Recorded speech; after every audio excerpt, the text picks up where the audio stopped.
Ağaçdağadan sonra ikinci ən böyük kəndidir bura. Amma məskunlaşma baxımından Abşeronun ən gənc yaşayış məntəqələrindən sayılır. Görəsən, bu hansı kənddir dediyinizi eşitmiş kimiyəm.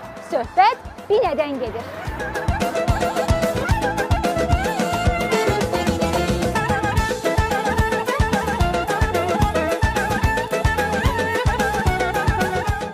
Kənd iki hissədən ibarət olub, Nardaran və Kürkənd. Ümumiyyətlə, Binə kəndi Nardaranlıların otlaq sahəsi olub və bura ilk gələnlər də elə Nardaranlılar olub. İlk sakinin də Hacı Mövlanə olduğu deyilir. O bura öz nəsli ilə birlikdə köç edib və deyilənə görə vaxtı ilə burada Hacı Mövlanənin adını daşıyan bulaq da var imiş.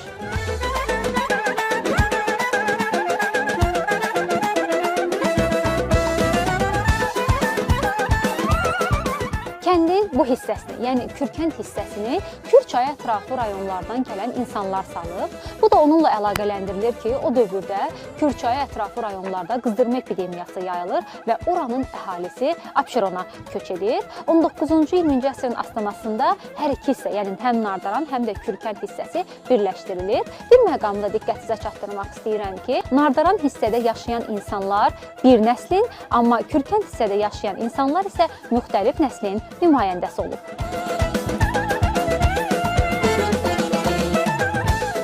Son olaraq Kürkənd haqqında onu da deyim ki, Kürkənd toponiminin Kürd və kənd kəlmələrindən yarandığını iddia edənlər də var. Bu nə dərəcədə doğrudur, bu tarixin sirli səhifələrində gizlidir.